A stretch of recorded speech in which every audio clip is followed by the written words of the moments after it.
líder de audiência no horário. E a partir de agora eu tenho a alegria de receber aqui o Dr. José Gugel, ele que é gastroenterologista e aluno, foi aprovado no mestrado em sarcopenia da Universidade de São Paulo, da USP. Dr. José Gugel, bom dia, seja muito bem-vindo à 94 FM, ao Jornal da Cidade. Bom dia, Ana Ruth, é um prazer imenso estar aqui com vocês. Vamos falar sobre um assunto chamado microbiota intestinal. A primeira pergunta é, inclusive, didática. O que é a microbiota intestinal? Olha, esse é um dos assuntos mais palpitantes, talvez, da medicina atualmente, né? Antes de eu definir o que é a microbiota, eu vou começar falando que eu estava ouvindo a sua matéria da política e eu me lembrei, meu Deus do céu, a microbiota é muito parecida com a política. É uma briga eterna, uma confusão para cá, confusão para lá. Essa é a nossa microbiota intestinal. Mas eu queria dizer que não é de hoje. Centenas de milhares de anos, por que não dizer milhões de anos, nós, seres humanos, nunca estivemos sozinhos. Você aqui, você pode afirmar, eu nunca estou só. Não porque você tem seus ouvintes, mas porque você tem trilhões, para dizer sinceramente, 30 a 40 trilhões de micro-organismos dentro de você. Esse é o nosso microbioma, que é onde encontra-se em diversas partes do corpo a microbiota. A microbiota respondendo a sua pergunta, é o conjunto de micro-organismos que habitam determinadas partes do nosso corpo. E onde é que se habitam mais? Nos nossos intestinos. E são 40 trilhões de bactérias, quase 1 a 2 quilos de bactérias no nosso intestino, no nosso corpo como um todo. Doutor Gugel, e é a partir disso que a gente poderia, ou que surgem as doenças, doutor Gugel, ou os problemas de saúde? Olha, essa é a grande pesquisa da humanidade no momento. Existem pesquisadores do mundo todo estudando esse assunto. Tudo começou de uma maneira mais organizada no projeto Microbioma Humano, que foi desenvolvido do NIH, que é o Instituto de Saúde Americano, em 2007. Nesse projeto do NIH, se tentou entender melhor quantos nós éramos em termos de micro-organismos, quais seriam as funções, qual a importância disso, qual era a relação com as doenças. E uma das conclusões mais importantes que se tiveram é que nós temos uma grande diversidade de bactérias, e não só bactérias, é importante dizer, nós temos vírus também nos nossos intestinos, fungos, protozoários e arqueias, que é outro tipo de micro-organismo. Mas o grosso são bactérias. Então, nós temos uma diversidade. E tem uma coisa muito interessante que foi uma consequência do trabalho. Nós somos diferentes um dos outros. Nós nunca teremos a mesma microbiota. Eu não teria nunca a sua microbiota, nem você a minha. É como se fosse uma impressão digital. E nessa questão dos alimentos, digamos, são os alimentos que definem esse microbioma individual e aí você é até redundante, de cada pessoa, e o que a gente come é o reflexo do que a gente adoece, doutor Gugel? Pois é, essa é uma frase que roda a internet e já foi até sofisticada, né? Você não é o que você come, você é o que você faz com o alimento que você come. Essa é a frase mais sofisticada que tem no momento. Você é o que você faz com o alimento que você come. Exatamente. Mas só isso aí já dá uma entrevista para falar sobre essa frase, né? Mas respondendo a sua pergunta, a nossa microbiota, o nosso microbioma começa a ser formado dentro do útero, né? O líquido amniótico antes pensava-se que era estéril, mas ele tem uma certa população de bactéria. E na hora que ocorre o parto, eu estou falando do parto vaginal, sim, as bactérias do nosso corpo, principalmente a bactéria do intestino, começam a modificar. E são esses primeiros 1000 dias, na infância mais recente, é que vai se formar a sua microbiota, né? O seu microbioma, né? Então, é na infância. E isso é muito importante. E aí já vem falando para você, além do parto vaginal muito importante, a amamentação. O leite humano é muito importante para fazer uma microbiota, uma microbioma saudável para o resto da vida. Então é justamente na infância que há um aumento dessa população de micro-organismos e depois ela se estabiliza. Então, você pode até mudar com a alimentação, com o uso de determinados medicamentos, como os probióticos, mas temporariamente, porque você vai ter sempre aquela sua microbiota como uma impressão digital. Ou seja, daí porque seria a alimentação dentre os recém-nascidos e os bebês, as crianças, ela é mais essencial ou mais definidora desse microbioma do que quando você está na adolescência, enfim, adulto? Sem dúvida.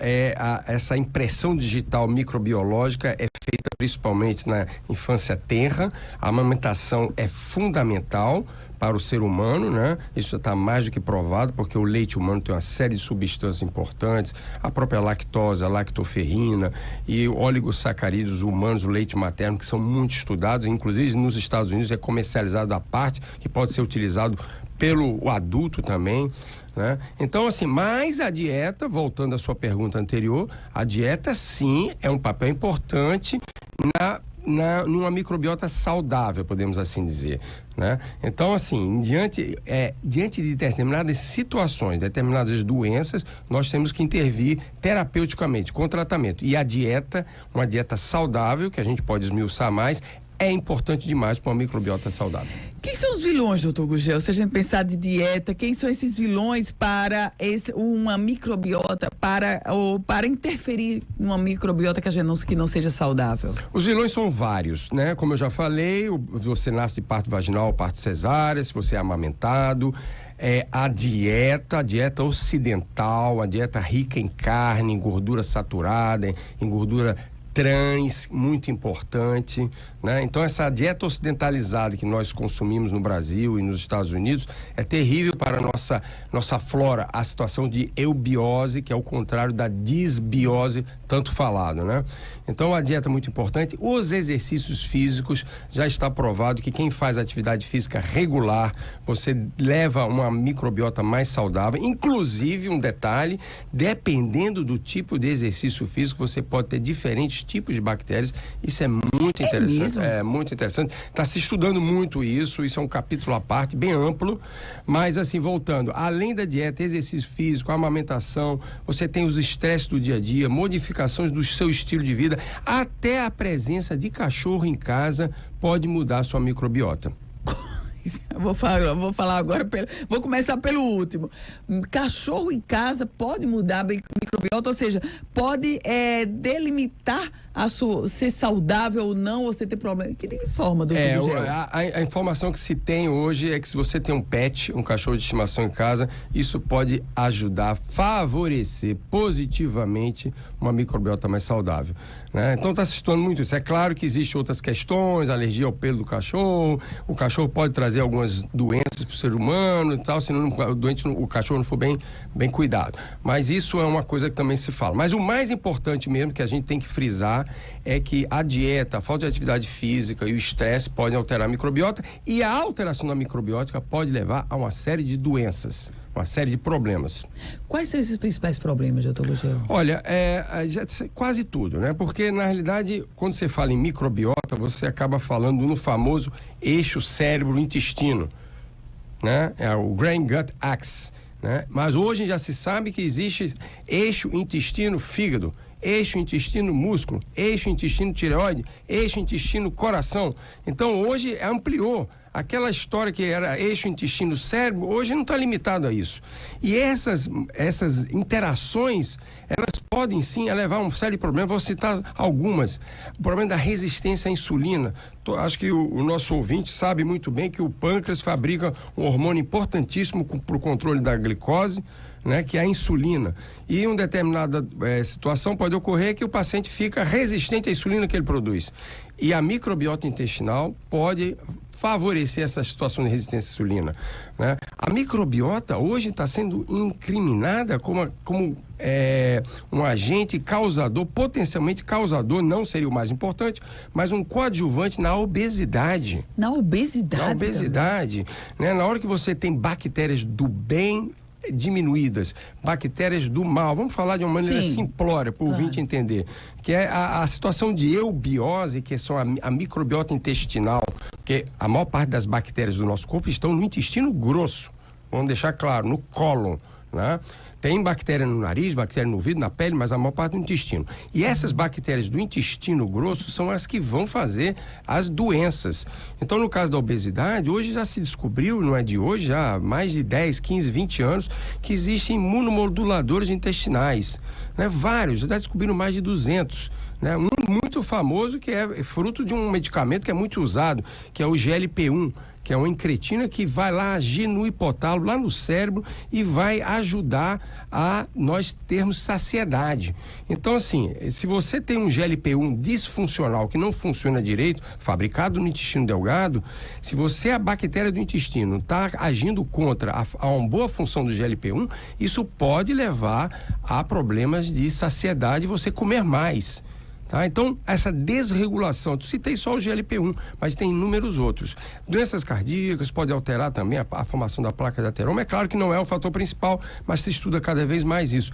E a própria disbiose, que é muito falado hoje em dia, todo mundo pergunta, eu tenho disbiose, eu tenho supercrescimento bacteriano, são entidades hoje bem reconhecidas.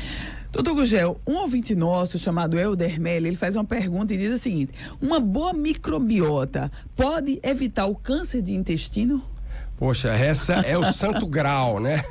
É a grande pergunta. Está se estudando muito isso. A importância dessa, vamos falar simploriamente, essas bactérias do mal, né? Que tem nomes, essas bactérias, proteobactérias, né? E as bactérias do bem, bifidobactérias, lactobacilos, né? Que estão presentes nos medicamentos que são manipulados e fabricados pela indústria.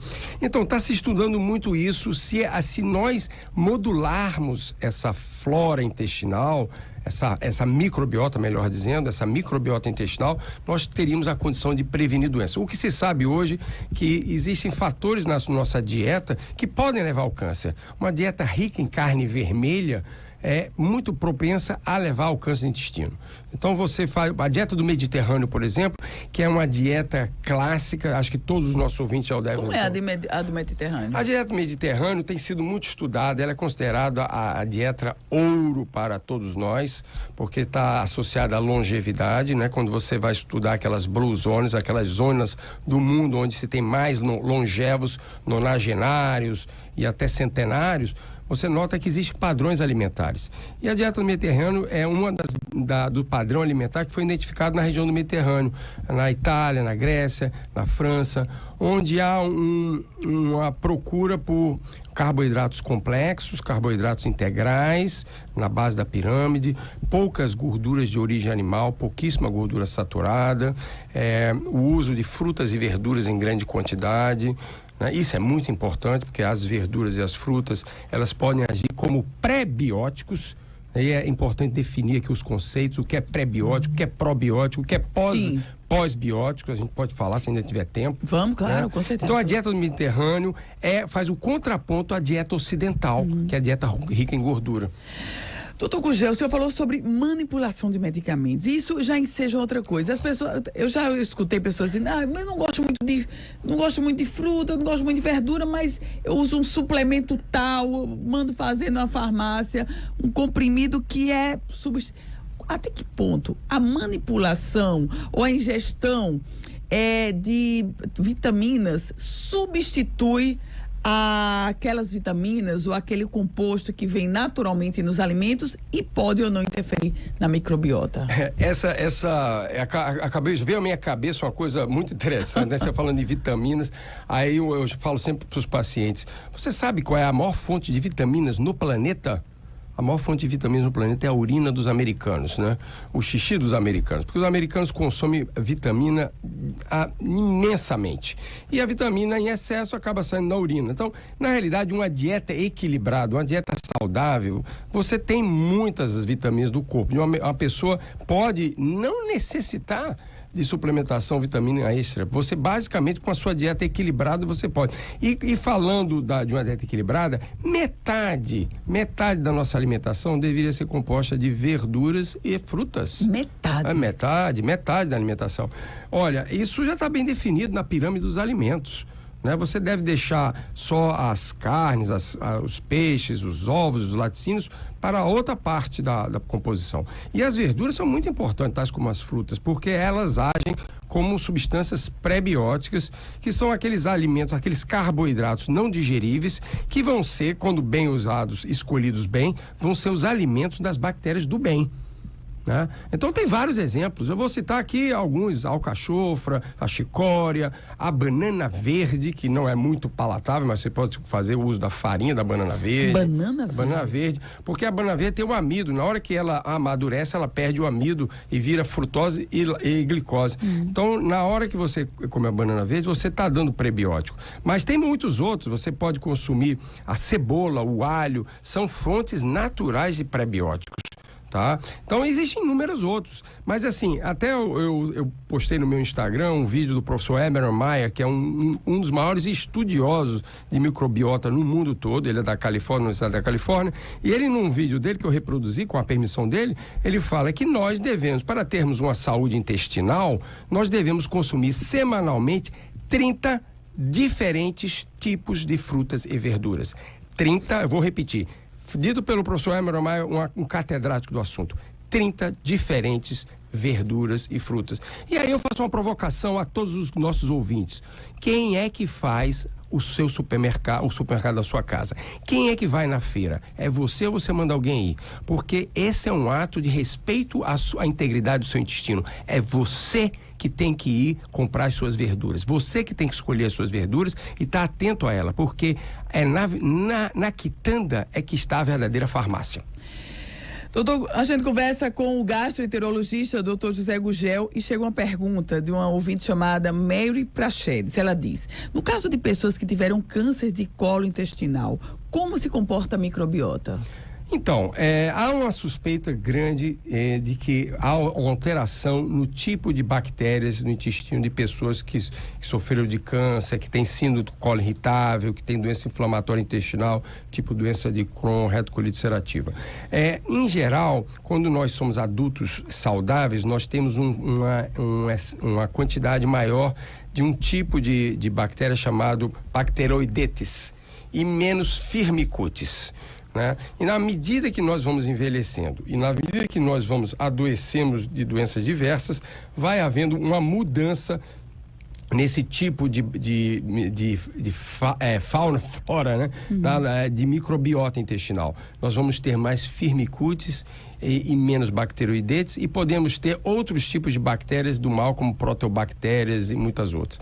Então, acredita-se que essa diferenciação, não só em número, porque número, quando a gente fala em excesso, a gente está falando em SIBO, que é uma outra entidade, supercrescimento bacteriano intestinal. Mas quando nós falamos em disbiose, que você não tem um supercrescimento bacteriano, mas você tem uma modificação para mal das bactérias, nós podemos desenvolver uma série de doenças, inclusive as doenças do câncer do aparelho digestivo.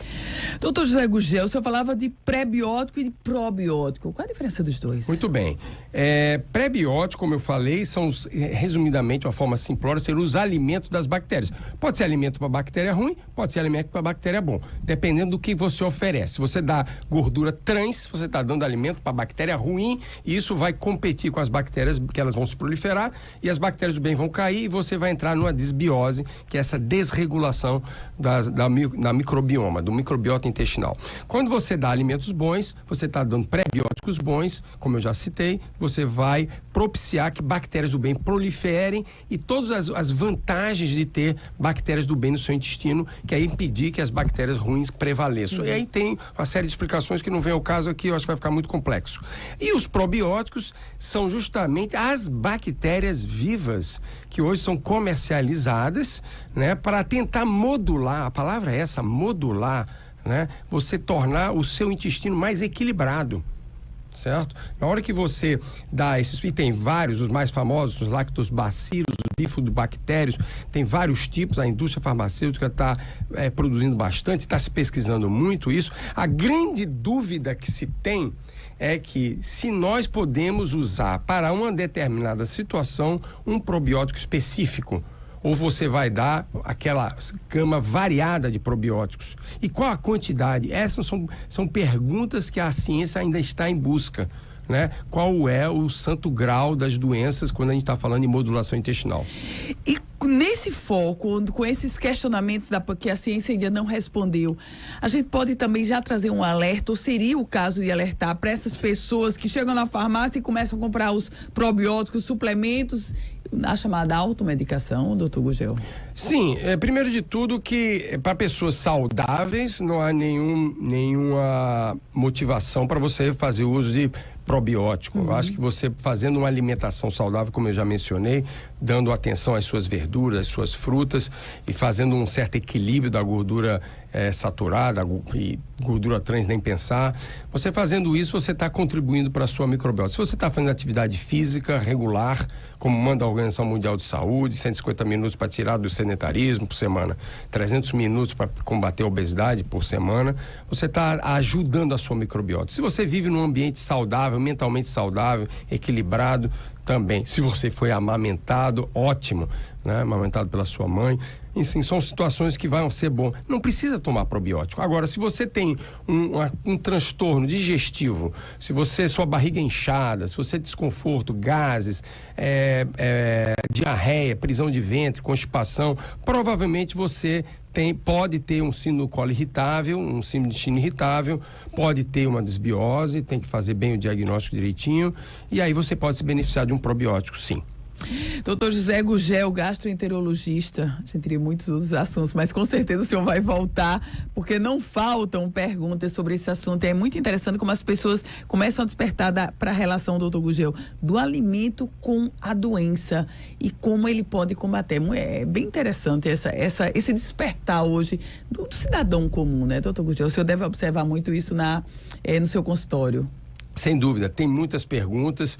Os pacientes são ávidos pela informação e a gente tem uma preocupação muito grande porque a internet trouxe imensos benefícios para a humanidade, mas a gente tem que ter muito cuidado porque tem muita coisa aí. Por exemplo, uma das coisas que eu gostaria de deixar claro aqui, leite não é inflamatório, gente. Leite não é inflamatório. Leite é um alimento extremamente saudável, né? A gente sabe que existe a alergia à proteína do leite, mas isso é mais na infância. E a intolerância à lactose, tudo bem, a gente respeita, mas o leite não é inflamatório. Isso merece você me chamar aqui para falar sobre isso. Você vai voltar. Agora, doutor Gugel, não vou deixar o senhor sair sem responder a pergunta do ouvinte que chega pelo WhatsApp. Ele não disse não, mas e 40 ovos por dia? Porque tem uma pessoa do BBB, né, que come 40 ovos por dia, né? O que é que o senhor me diz disso? Olha, a vida é um grande equilíbrio, né? Hoje em dia existe a ditadura da proteína, né? Hoje todo mundo vai para academia, todo mundo quer ficar bombado, né? Quer ficar sarado e vai comer proteína. E o ovo, sem dúvida nenhuma, é uma fonte natural de proteína, não só a clara, a gema também. Mas, assim, esses excessos são absurdos, né? Na realidade, a dieta é equilibrada, 50% a 60% são carboidratos. A gente tem que acabar com a carbofobia, que é o medo do carboidrato. Tudo bem, se você está obeso, você pode fazer uma dieta hipocalórica, deve fazer uma dieta hipocalórica, deve restringir carboidrato, ok. Mas a pessoa que essa pessoa que come 40 ovos, que é um absurdo, essa pessoa está querendo comer proteína, né? E provavelmente ele está comendo pouco carboidrato. Ele não vai fazer músculo, porque não se faz músculo só com proteína, você precisa de carboidrato. E carboidrato é 50% a 60% de uma dieta normal, equilibrada. 20% a 30% é gordura, né? Tem as gorduras do bem, vamos frisar isso, e uma percentagem menor, 15% a 20% é proteína. Então, proteína, na realidade, na montagem de um plano alimentar, é a menor parte. Então, não tem cabimento comer 40 ovos. Eu lamento muito, ele pode infartar em breve. Doutor José Gugel, obrigada, doutor Gugel. O senhor com certeza vai voltar, porque são muitos assuntos e impressionante como as pessoas despertam para as curiosidades e os questionamentos. Obrigado, um excelente dia para o senhor. Obrigado, Ana. 8 horas.